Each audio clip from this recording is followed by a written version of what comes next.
31. Yep. Okay, but regardless, 31 is young, so it's, and I mean this. You didn't. It's not like you had a long career in the university. I mean, it's 7 short. years. Yeah.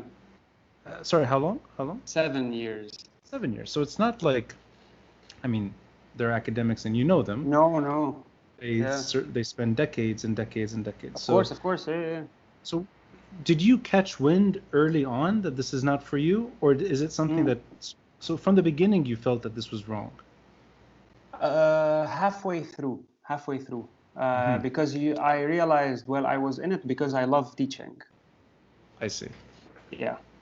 But then I quickly realized, well, not quickly, halfway through, I realized that you can teach, but research will wear you out, and you'll become just tired. And when I started trying to publish, I got into this vicious circle, and for me it was a very unpleasant experience, borderline depressing as well, because you become all too stressed, and you can neither focus on your courses nor on your research. And this is why I applied the job at the archives. I took a break from teaching for a year to get my shit together. I was too depressed, man. And that's amazing. You went to the archives to relieve yourself from. Yes. I've never heard that before. As weird as it was, it was very interesting and eye-opening, because I got it wasn't intended, but I got the chance to see what a life of continuous research or research output would be like, and I did not really like it. So this is why I quit and went back to teaching. But ever since I quit from the archives, I adopted a different attitude to teaching and the entire thing. So from 2018 until today, I haven't even written a philosophy paper. Oh, because you don't. Because I'm not interested. Yeah. I've written articles. Yeah. And I published them, etc. But then I'm not interested in writing an academic philosophy paper. And can I ask you something? Because you remind me a bit of me in a different way. I started a PhD 5 years ago. Yeah. I got through a year of it, actually, and then I decided to just downgrade to a master's. So I basically let go of the dissertation, and I sort of, you repackage finish the coursework. Yeah, of course. Yeah, there's a thesis, but it's not a dissertation, right? And I was very turned off by the things I think that maybe it's just me. I did not like the loneliness of the PhD. I did not enjoy the once a month meeting with the supervisor, and that's your social life. I actually did not find any benefit in anything I was writing as a PhD student, even if it would be published. Even if there was a journal that was curious about it, and I probably could have packaged some of it, but that I knew that at the end of the day, this would maybe live in a library, maybe, and maybe one day a student or two would find it and cite it, and that's like, if you're lucky enough. If you're lucky, and on occasion I find my name cited in other journals, and it's usually has something to do with academia, something, but that's not the goal, and it didn't feel good, and I exited early. I couldn't stay doing this for 5-6 years and then living this way. But at the same time, I know that there has to be some value to academic papers, otherwise this would not be a huge part of university life, where there's so much demand, so much pressure to produce these papers, and that's how you get tenure at the end of the day. You prove that you can do your research, and your research is worth something. It's beyond the teaching. And that's the part I love the most as well. For me, the thought of lecturing a course is fantastic. The research and the grind wasn't. But I know that it serves a function. So I'm curious, Inta, since then, you've been away from it. You haven't done any academic. Do you feel like your contribution is still as meaningful as it is? I mean, in other words, is there any disadvantage to you having not done it for 2 years, where you see that there's something you cannot rely on, or something that doesn't, it maybe puts you at a disadvantage to other philosophers? Or is it makhas, really makhas b'lekhir, it doesn't matter? In my case, it doesn't really matter. Because, and of course, this was my personal experience, and I wrote about it in one of the articles for Ario magazine, why I got into philosophy and why I was disillusioned by it. I do not really enjoy talking to people who do philosophy. I enjoy talking to people who, for me, the real philosophers, honestly speaking, if we want to think about philosophers, anyone who's reflecting on their existence, like now in the course, or now the conversation between you and me, and anything is more valuable, because first off, I learn something, and I connect with other people, and I learn something from a really different perspective, something that has nothing to do with arguments. It's like I discover entire worlds, like from the discussion in my classes now. I have people who work in finance, people who work in HR, people who do other things, and partners and architects, and people who do editing as well. And you have these experiences, and there's a different dimension to it than just your typical academic class. Now, other people are interested in it. Be my guest if they're. I'm not saying this is bad or this is good. It's just me personally. I learned so much more from Twitter and podcasts and conversations with people than I did in my entire not undergrad, graduate and academic career. Really? You mean that? And Twitter and podcasts? Really? Yes. Oh, wow. But learned, like it's like I'm like it's I was exposed, if you want to use a different term, to more things that made me aware of other things in life, you know. This doesn't mean that my experience in academia wasn't helpful. So it gave you what? It gave you tools to learn? It gave me tools. It made me what I am now, because it was kind of, I now know what I don't want. And I grew in, you know, like your experience in class and the class and talking to students, etc. It shapes you one way or the other. So without that experience, I wouldn't have been able to come to a point whereby I said, you know what, to hell with it, I need to look for something else. Right. So I'm not discrediting that part. I'm just saying that I have understood that there are other platforms whereby you can learn more things and you can interact with people who are genuinely interested, and it's more in a more accessible manner, because you said something about Eric Weinstein and it being accessible. This is exactly it. I don't want to read a paper filled with jargon that I have to just try to wrap my head around it in order to understand it. It's no. Yeah. So this is not me. Other people enjoy that. Be my guest. But I'm guessing you're looking at it as a teacher. You're trying to gauge the student, and you're finding the way that offers the purest form of teaching, because it's, for me, the policy, the academic paper is not something you share by default. It's not something that's shared with your students. It's something that's shared with your faculty.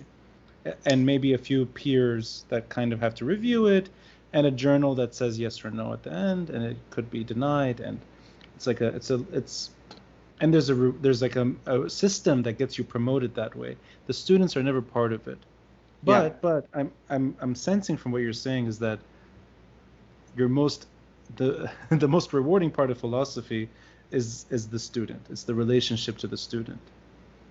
Not quite, not insofar as it's a relation between a teacher and a student. No, it's because academic citation rings create this this circle whereby you really keep on you create, at least in philosophy. In physics and sciences, it might be different, but then you get sucked up into this circle of everyone citing each other, and in order to yeah. Right. Whereas in the market, and this is why I think of this as taking philosophy back to the marketplace, you get honest, direct feedback, and you learn as well. So it's this relationship between myself and other people, the participants, in a sense that you can get direct feedback and you learn from them. Not only it's not only a one-way kind of street. It's there's interaction there, and I am learning a lot, for example, about matters related. So the market is your peer review as opposed to the faculty. Okay. Yes. That's really interesting. And it's more honest. And it's not only a peer review. It's just it's like it's a give and take kind of thing. So you have people interested as well, because in class, like in the academic setting, many students have to take the course. Here, people want to take the course. Because the first thing I wrote in the email, there is no credit for this course and there is no refund. So it's like, if perfect, let's sign up. It creates a different, automatically right off, you have a different attitude. So people really are genuinely thirsty for discussions, to explore things, to think about them from a different perspective, to get exposed to new ideas. And I'm interested in that as well myself. And so it creates this interesting dynamic, which could be replicated in class, but then you have all these restrictions there that end up, for me, because ultimately you have to respond to the chairperson and to the dean, and then you have all these, you have to do this and do that, and 40% on the midterm and 30% on that. Of course. It's like, no. But organizations, that kind of structure where there's hierarchy and there's a system in place. It's like and it's more or less it's a straightforward system in that sense. I think some people are so suited for that system that they thrive in that kind of ecosystem, if you will. Yeah. And then there's some personality traits that are so opposed to that, and I'm one of them, and I sense you are too. It's you're as competent. It's not a question of credibility, and you're capable of staying in that ecosystem. You'd be punishing yourself in the process, but you could, if you really had to. You'd make ends meet by just dealing with things and moving forward, and you would suffer inside, but quietly, and you'd sort of, you'd always be thinking about other things in the process. But I think this is just off the top of my head, individualism, in some people it's everything, and in others it's not. I can't, I'm gonna say something a bit controversial for anyone who's stuck around this long. I don't like groups, period. Now, group, and I don't like being judged as a group, and I don't like having to defend a group or oppose just groups, group think. Sorry, and identity in that sense is very unattractive. Yep. So I'm gonna give you a personal example. I mean, your academic career is far. I mean, you went places with it, and now you've taken it in a different way. I never went. I never got as far as you in that sense. But I thought of way smarter in that sense. Well, I don't know. I don't know about that. Did you get a PhD in the end? Did you end up? Yes. You did. Oh Okay, yeah. Yeah. Yeah. From So Spain. no, The only reason why I got it was because I was in Europe, and Right. in Europe, at least I was enjoying my time there. So Okay, well that's good. yeah. No, Wanting to stay there, because if I were lonely, I don't think I think I would have dropped out as well. Fair enough. But the fact is, you got a PhD, and anyone that finishes a PhD, I mean, I salute, because having only done 1 year of it, I know how painful. I know what 1 year feels like. I don't want to know what 4 years feels like, or more. But I'm just gonna say that on the tour, which is it's a walking tour, you know, it's not like it's storytelling, so it's meant to be entertaining above all things, and it's actually meant to be engaging, and it's meant to cover as much terrain as possible in an afternoon. It's not, you can't tell the whole story. There's no way. You'd never end. So it's like it's a digestible section of time and place, and at the end of the day, it's written by me. So, I mean, if you don't like it, no one's forcing you to come. And you know what? If you like it, great. Yep. And I think that's really the essence of everything we talked about.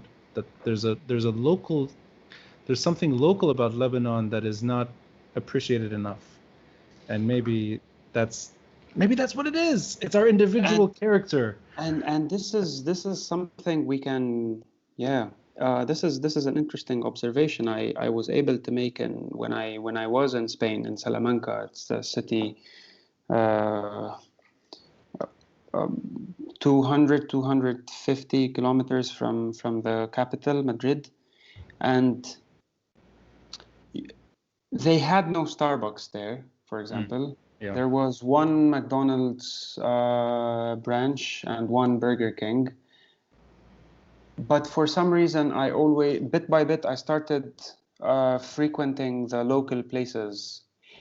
So I'm not someone who, and then I applied to Lebanon here, and you see this one argument that is anti-imperialistic, for example, and they see Starbucks as the enemy because blah blah blah. Mm-hmm.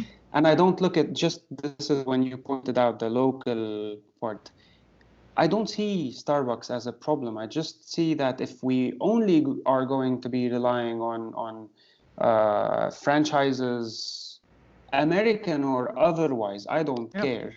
This is the problem, because what you're doing is you're depriving the country or the city from its local kind of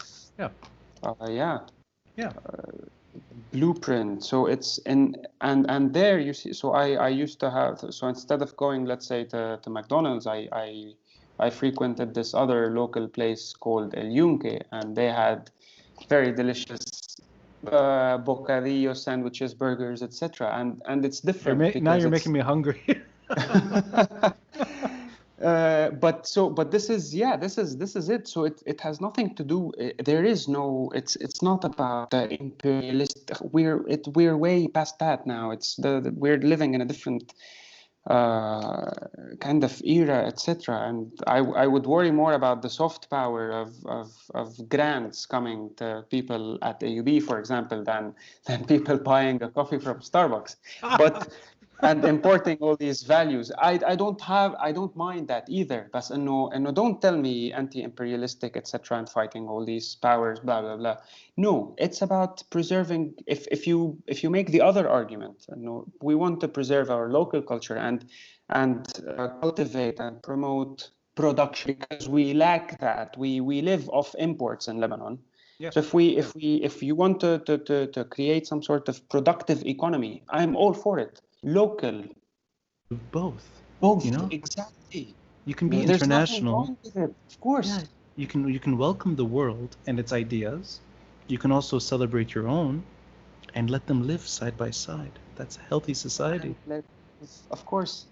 And without really only relying on imports in the case of Lebanon. يعني, it's yeah, just the balance of production. and I mean عم it's نحكي هلا from no, but it's also that I mean it's not like Lebanese are trying to get rid of Starbucks. No. Some I mean, were sorry, happy the other day. Some were happy that that's true. That's Starbucks true. might close down. You're right. But that's the joy you get when you're suffering and you're watching your whole world collapse with you. It's a very it's like it's a very evil form of like or it's politically charged, which is Ideological. yeah, It's ideological. yeah. A hardcore leftist kind of Okay, argument. that's true. Yeah, Yeah. that exists, but a real healthy society, which I don't maybe we're not anymore, would be able to handle the hardcore leftist cafe, if you will. Which the it also exists. I mean places like Cafe Yunus مثلا Abu Ili underneath the yeah. what's I've the never been, but yeah. Caracas building. I've never been, but I know what you're talking about. Yeah. I mean, you can't get more leftist than that place. And you know what? Further up the street, Beirut, there's a Starbucks, and that's like you should be able to allow for a multitude of things. And I think they come, or she at least, her way of thinking is more purist. That there's black and white, there's good and evil, and this is part of the evil. And power is awful, therefore, and it's a Western franchise. Obviously, it's crooked, and it's a very, like you said, it's an outdated way of looking at everything.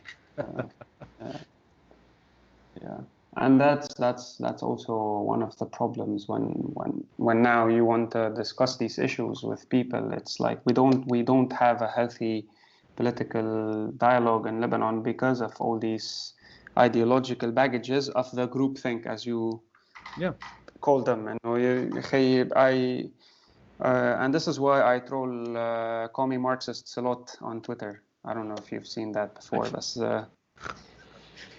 but mind you, it's not because I have a problem with them. I have a problem with the groupthink aspect of it. And if you criticize one thing that they don't agree with, everyone is calling you names now. And and there are still, for some reason in 2020, there are still real racists, people that hate Lebanese because they are from a certain part of the world. Oh, of course. And and there's that as well, that they don't, just certain words make them offended. And that's the ugly side of the right-wing discussions you see. Of course. And you probably felt in Europe they've become legitimized, which is horrible. And that is as repugnant, if not more. But it's a damn shame. And the economic aspect of it, like economically, I might be more. I'm a free marketer. I'm a staunch free marketer, non-corporatist, but free marketer. I'm all for the free market. But culturally, I'm on the other side. Right. So it's what if I want to call myself something, I would call myself. I don't even like to call myself, but that's what classical libertarian is. So it's like we need to distinguish between the economic aspect and the cultural aspect, and have discussions along these lines. But does me being a free marketer mean that for example, I'm all for only private education? Well, no, it's right. Yeah. And or healthcare, and these issues need to be discussed on the side as well. But this doesn't mean that we should then regulate absolutely everything in the market. So it's a nuanced approach, because these are issues that have to be discussed in detail with regards to the country we're living in, to the resources of the country. So if we want to discuss this, we would end up having like a 4 hours discussion. But what I'm trying to say is that it's these things, you can only discuss them in light of the context and circumstances you're living in. Germany is not the same as Sweden, is not the same as Lebanon, is not the same as the US, and you cannot just apply models that worked in one place and import them and apply them here and assume that they're going to be working. Yeah, You know, maybe we can wrap up with me asking you a final question. sure. And then if you have a final one, you ask me. I'm curious about your own evolution Yeah. beyond philosophy. Hmm. What makes you sort of more inclined to local to individual freedom and maybe local politics and just an appreciation for the Lebanese language, things that are very bottom up. Yeah. What took you that direction? Beyond the names that we've discussed. I mean, I know Nassim Taleb talks Yeah. about this regularly, and I know that others like him have expressed this in different ways. But in your case, somebody who grew up in Lebanon, who's not naturally, let's say, naturally exposed to that terrain, what Yeah. took you this direction? And what made you into somebody who does this for a living? Does what for a living? Well, I mean, shares the passion for the local. I mean, Okay. most of the episodes I've heard is a reminder, I think, of that local affairs matter more Yeah. than anything. So Nassim Taleb resonated with me.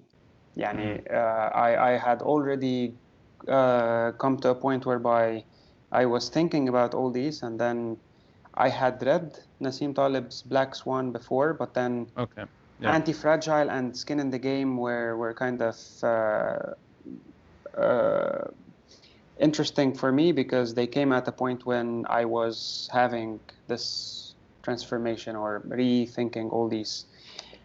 My encounter with the archive was what got me to think about Right. all these. I saw a lot of pan-nationalist movements, and I got exposed to all these movements in AUB and elsewhere and in the region, like the student uprisings and the all sorts of pans. We've had all sorts of pans from all brands, pan-Islamist, pan-Arabist, pan, and I'm like, Pan-Syrian.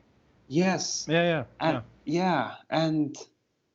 and different causes, and everyone is fighting for inclusion at a grand scale of on a grand scale of things. Like, for example, I also, because I was working on this on one project where I had to read the biography of Shakib Irslan, and then I got to read about his Jean Blat's grandfather from the mother's side. Yes. Yeah. But so he was pro-Turkey and then became pan-Islamist, pan-Arabist, pan-Islamist, and then the Arab nationalists. So all these kind of, and I'm like, hey, and this also includes the right-wing nationalists. I mean, people think إنه أنت يعني you're a Lebanese. No, I'm not a Lebanese nationalist. I don't care about all these, umbrella kind of. I just want. I'm just a poor soul living in Beirut, and I just want to be kind of. Just leave me be, But the archives showed you that what you were learning was not as romantic as you thought. Is that what it did? Because what is it about archives that made you change your mind? Before that, I was not aware of anything. Oh, I see. So the archives opened your mind. I couldn't care less before that. I couldn't. I did. You do study history at school, etc. But no, I've never really was that involved. I couldn't care less about the history of Lebanon. Nothing, absolutely nothing. So I was. So it was an eye opener because all of a sudden I got exposed to, or the history of the country became real, history of the country and the region, because I was exposed to, like the actual primary sources and letters from Bayard Dodge to this guy and that guy and Egypt and Shakib Irslan's intelligence archive, like the French intelligence, because it was documented. We have a copy of it, and this guy went there and went to Algeria, and he has all these letters to people and asking for money and staying in this hotel in Spain and living in Switzerland, and so you see all these movements that you hear about, but when you see it in action, there's a different story there that starts fermenting. And I kind of, and because I curated an exhibition, or not, well, I did two things. It was an exhibition. I curated. We had caricatures from Malhem Imad, and I had to do research about the Civil War. So I had to go through all these newspapers back in the day, and to understand what was all these things. Like before the archives, I really did not know shit. So that's interesting. History pointed you in the right direction. That you actually learned the history.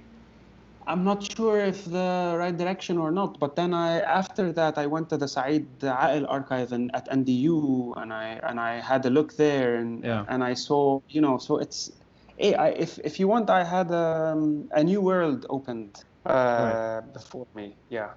But that wouldn't have happened without actually going through the history itself. Yes. That's interesting. Yeah. Which no one book would have helped either. Yes. The primary, I've worked with الAUB archive صراحة is it's just fascinating. It was every single day I was discovering new things, and I'm like, yeah.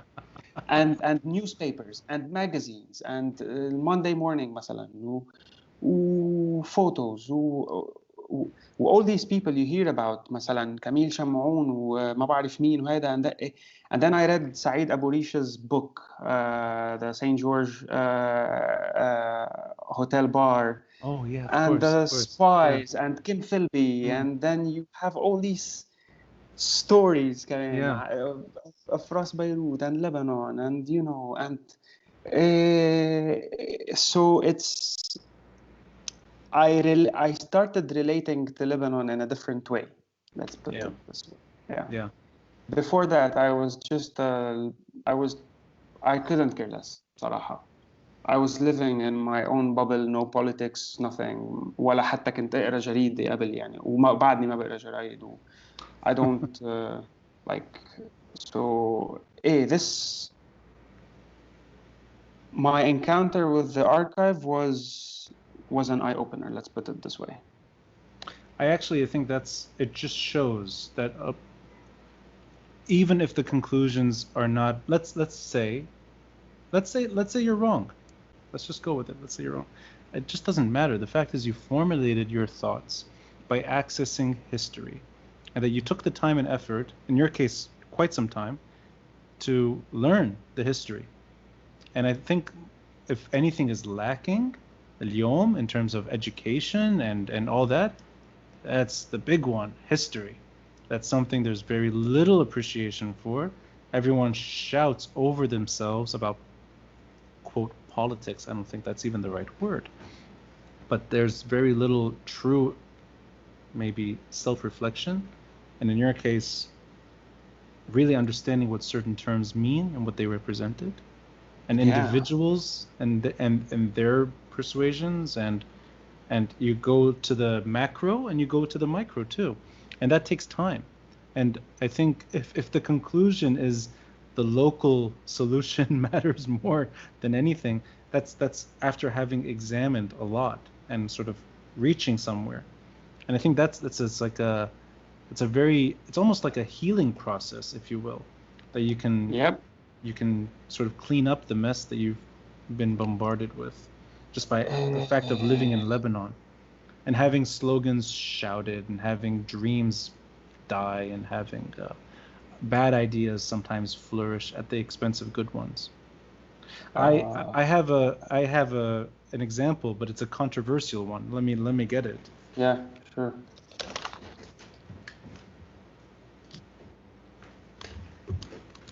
And I say controversial because he's a pariah.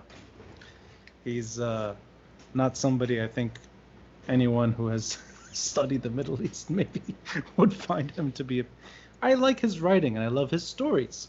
I don't really care about his politics. It's this man, Fouad Ajami, and he wrote. Okay. Now he has a book called "The Dream Palace of the Arabs," and I say controversial because I mean the man is. He was an open conservative in American circles. He championed America's occupation of Iraq, not the invasion itself, but the occupation. He was perhaps very vocal in the first Iraq war, supporting the American mission. And he was, just he was not was very comfortable calling himself an American. And he would sometimes, I think, just to rub his Arab audience the wrong way, he would say, "We the Americans," and this pissed a lot of people off. I mean, his name is Fouad Ajami at the end of the day. Yeah. But his politics aside, and I don't really think his local American politics are that interesting, at least when I read him. His writing, his craft is so brilliant. And there's one chapter of this book that I look back on regularly, and it's chapter 2. It's the suicide of Khalil Hawi. And it's literally a story about AUB. Yeah. And a professor at AUB who killed himself kills himself. after the 82 invasion, I think. The Yeah. Israelis are invading, he kills himself in the Yes. process. And the reason I love this story, forget the petty politics, forget all that stuff. It's one man who can't make up his mind. His identities are shifting all the time. He's pan-Arab, he's pan-Syrian, he's Lebanese, he's pro-Palestinian, he's anti-Arafat, he's a Ras Beiruti. Sometimes he's more Greek Orthodox, sometimes he's less. And he loves Beirut. And I think he represents its complexities. And the only way he sees out is by killing himself. For me, I learned a lot about all of these ideologies, all of these sort of sub-stories. Yeah. I learned a lot about AUB as well through a few pages of a story. Yep. And that, I think, goes back to something. It's storytelling. In your sense, it's exploring an archive and reading letters among individuals maybe 100 years ago. I know for me, what turned me on to the whole enterprise is being able to finally maybe see the layers and appreciate each one. And then within each layer, begin to explore them one by one. As long as it's a good story, I don't care. I'll read it. And I also began to appreciate that even if everyone you know in your circle in Lebanon sees someone's name and calls him names, calls him vulgar names maybe, and maybe even goes as far as saying he's an agent and he's an Israeli spy and whatever you want to call him. Whatever. The fact is, his Lebanese guy who lost Lebanon the way he loved it, and he's writing about things that mattered to him, and Khalil Hawi resonated with him. I'm like, you know what? I'll read it. And I love that. I love being able to capture an audience through a few pages of history. Interesting. Yeah. This is why I asked you about the storytelling part. So it has to do what were you doing your PhD on, or what? The most offensive thing possible, political science. Political science. Not. I would have thought maybe history or something. I mean. No, I thought I had it in me to write something, and in political theory, and just I didn't. Yeah. But I have a nice memory of Bashar Haidar walking on Bliss Street. And I'm walking, and we're sort of crossing paths. And I was reading this book, and he had a folder with a different book by this guy, same author, of course, photocopied by Lebanon. You just take it to the print shop, and they bind it up for you. And I was like thinking, yeah, these are the pariahs, but Lebanon, we're carrying the yeah. Yeah. Hey, very, very interesting, man. لأنه, so yeah, I enjoyed this kind of storytelling. to be honest. كمان يعني I read a lot of like history papers. They can be sometimes dull, of course, and sometimes they get into these details that maybe are nonsensical, or they might be reading too much into something. But all in all, overall, I was fascinated. يعني I still do. I would rather read those than read a philosophy paper صراحة, لأنه I learn more from these. يعني Right. كعم نحكي at an academic level, you know. So بس Yeah. إنه so of course this I'll look this book up كمان, because I'm يعني سعيد أبو ريش's book. I don't know if you've read it. No, I haven't. Man, it's fascinating. It's very interesting. The stories he tells you, Yeah. the going to the St. George Hotel bar, and you see all these correspondents And drinking it's nice at to 10 a.m. yeah. You And imagine like you're there and you get to then, live it. as it turns out, this guy is a spy who Yeah. runs over, who escapes overnight, and then I got to learn a lot about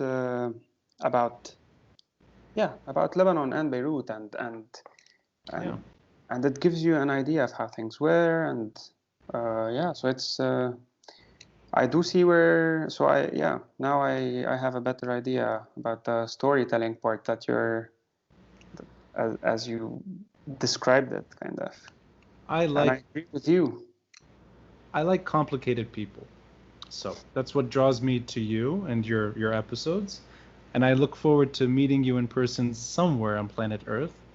And if you're leaving Lebanon and you're heading to the Netherlands, I'll see you there in your course. I'm not heading to the Netherlands anytime soon, unfortunately. It's that one is just for the course. Well, if it happens, maybe next year.